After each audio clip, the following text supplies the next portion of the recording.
तो लग रहा है जो इन फ्यूचर रोमन रेंस के प्लान्स होने वाले हैं वो लिटरली काफी ज्यादा मैसिव होंगे और ब्लड लाइन की स्टोरी को आगे बढ़ाने के लिए रोमन रेंस लगा कुछ टाइम के लिए बनने वाले हैं फुल टाइम है। और रिसेंट टाइम में फैंस का भी कुछ मिक्स्ड रिएक्शन आए सामने अपनी आस्का के न्यू रॉ में शामिल बनने के बाद। रिकीशी क्या आने वाले हैं डब्ल्यूडब्ल्यूई कंपनी के अंदर एंड क्या होने वाला है कोडी रोड्स और ब्रॉक लेसनर क्या इनके बीच में एक थर्ड रीमैच भी होगा। So hello everyone and welcome back to new video. Of course इस वीडियो के अंदर तुम्हें बहुत सारी जो न्यूज एंड अपडेट्स हैं वो जानने के लिए मिलने वाली हैं और यहाँ पर हम लोग रोमन रेंस के बारे में तो बात करेंगे, लेकिन क्या रिकीशी डब्ल्यूडब्ल्यूई कंपनी के अंदर वापस आएंगे ये बात उन्होंने टीज की है ब्लड लाइन के पूरे इम्प्लोड होने के बाद। So without wasting any time let's begin this video. और हाँ पहले मैं वीडियो को शुरू रिकीशी के साथ में करने वाला हूँ। जिन लोगों ने पता है रिकीशी हमारे ऊसोस के फादर हैं, हमारे रोमन रेंस के अंकल हैं और इसी नाम में रिकीशी ने भी बात टीज कर डाली कि शायद डब्ल्यूडब्ल्यूई कंपनी के अंदर एक बार फिर से उनका कमबैक हो सकता है और वो रोमन रेंस को आके कन्फ्रंट कर सकते हैं। होता क्या जो रिकीशी है जैसे नाइट ऑफ चैंपियंस खत्म हुआ उसका दोनों ने मल्टीपल रिएक्शंस दिए अपने ऑफिशियल ट्विटर अकाउंट के ऊपर। सभी के जो स्क्रीनशॉट्स है तुम लोग देख पा रहे हो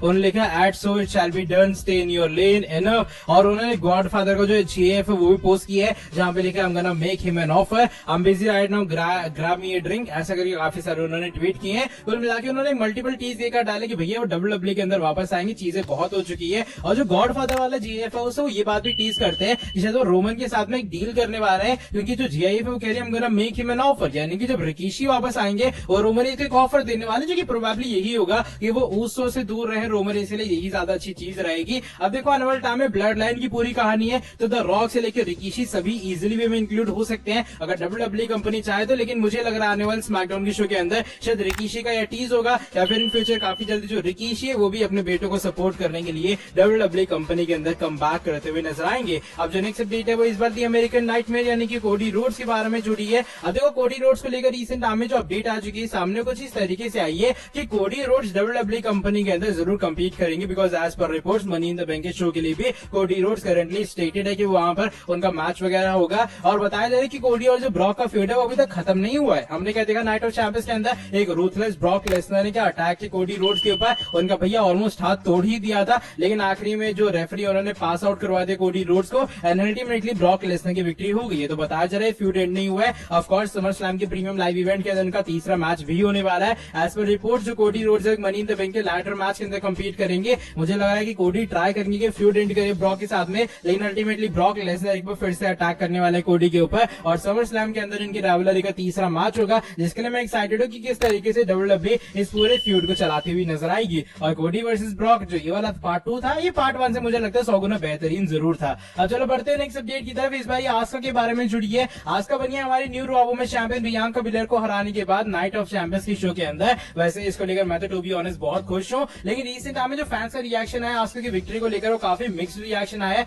देखो यहाँ पर जो फैंस है काफी लोगों का मानना है ये कि जो आस्का जीता है बहुत अच्छी चीज है, फाइनली जो बियांका बिलेर की टाइटल रेन है उसे खत्म कर डाला है। लेकिन ऑन दी अदर हैंड काफी लोगों का मानना ये भी कि जो बियांका बिलेर है उन्हें चैंपियनशिप रिटेन करनी चाहिए बिकॉज आस्का अचानक से आई थी, उन्होंने आके बियांका को चैलेंज किया, बियांका को डिथ्रोन कर दिया, तो उसका एज सच कोई सेंस बनता नहीं है। लेकिन मेरे हिसाब से बियांका बिलेर का डिथ्रोन होना वो भी आस्का के हाथों एकदम परफेक्ट चॉइस है और डब्ल्यूडब्ल्यूई ने जो भी डिसीजन लिया पूरे तरीके से सही लिया है। तुम लोग क्या सोचते हो आस्का की विक्ट्री के बारे में बताना कमेंट सेक्शन के अंदर। आई गेस आस्का की जो विक्ट्री है वो पूरी तरीके से डिजर्व है, वेल डिजर्व्ड है और बियांका बिलेर को डिथ्रोन करना सही डिसीजन था कंपनी का। अब जो नेक्स्ट अपडेट है वो जुड़ी है new world heavyweight champion the visionary revolutionary यानी कि सेथ फ्रीकिंग रॉलिंस के बारे में। सबसे पहले हैप्पी वाला बर्थडे हमारे सेथ रॉलिंस को बिकॉज इंडियन डेट के हिसाब से 28 में वो तारीख है जब सेथ रॉलिंस का हमारे जन्मदिन होता है। अब तो हमारे वर्ल्ड हेवीवेट चैंपियन भी बन चुके हैं एंड होता है कि रिसेंट टाइम में आज से कुछ मिनट पहले सेथ रॉलिंस ने रिएक्शन भी दिया इस चीज को लेकर अपने ऑफिशियल इंस्टाग्राम अकाउंट के थ्रू। उसका स्क्रीनशॉट तुम लोग देख पा रहे होगे। उन्होंने वर्ल्ड हेवीवेट चैंपियनशिप के साथ में फोटो डाली है, लेकिन been a long time coming यानी कि भैया बहुत लंबा टाइम हो चुका है इस चीज को आते हुए, लेकिन finally Seth Rollins world heavyweight champion बन चुके हैं। अगर मैं गलत नहीं हूं तो 3 से 4 साल हो चुके हैं जब सेथ रॉलिंस हमारे पूरे तरीके से चैंपियन वैंपियन थे डब्ल्यूडब्ल्यूई कंपनी के अंदर एंड फाइनली सेथ रॉलिंस को एक और सिंगल वर्ल्ड हेवीवेट चैंपियनशिप मिली है जिसके लिए मैं भी बहुत खुश हूं कि सेथ रॉलिंस को फाइनली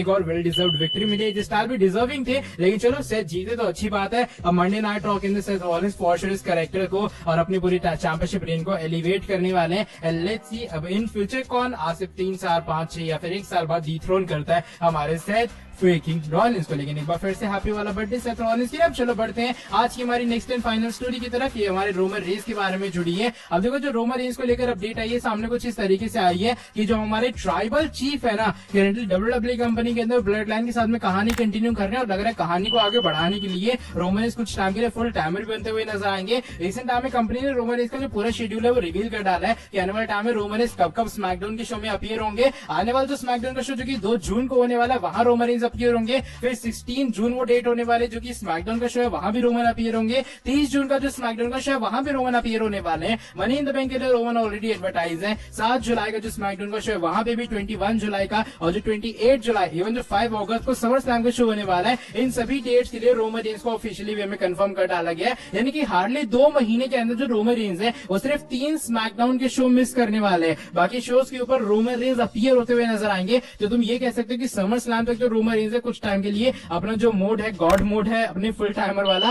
वो कुछ टाइम के लिए एक्टिवेट करने और रोमन रेंस WWE कंपनी के अंदर दिखाई देंगे अच्छे खासे टाइम के लिए। मुझे लग रहा है WWE रोमन रेंस को अपीयर इसलिए करवा रही है बिकॉज उसका मेन रीजन ये है कि अगर WWE जितना ज्यादा रोमन को अपीयर करवाएगी उतना जो पूरी ब्लड लाइन की कहानी है उसकी जो पूरे तरीके से कह सकते हो कि लेवल बढ़ता हुआ नजर आएगा। अगर रोमन ही नहीं होंगे तो कब तक जिमी जो उसो सोलो के साथ में अपना फ्यूड कंटिन्यू करने वाले हैं। दैट्स व्हाई मुझे लग रहा है कंपनी ने डिसाइड किया कि भैया रोमन रेंस को हम लोग बुला लेते हैं, समर स्लैम के बाद ब्रेक दे देंगे। तो ये खुशी वाली बात है रोमन रेंस के लिए कि हार्डली 3 स्मैकडाउन के शो मिस करेंगे। बाकी Roman Reigns almost her SmackDown and premium live event के अंदर अपीयर होते हुए नजर आएंगे। चलो that is it for today video. अगर तुम्हें ये वाली वीडियो पसंद आई है फटाफट से इस वाली वीडियो को नीचे लाइक कर देना, सब्सक्राइब कर देना, चैनल को बेल नोटिफिकेशन को भी कर देना ऑन। मिलता हूं आपसे आके नेक्स्ट वीडियो के अंदर बहुत ही ज्यादा जल्दी। Till then bye bye.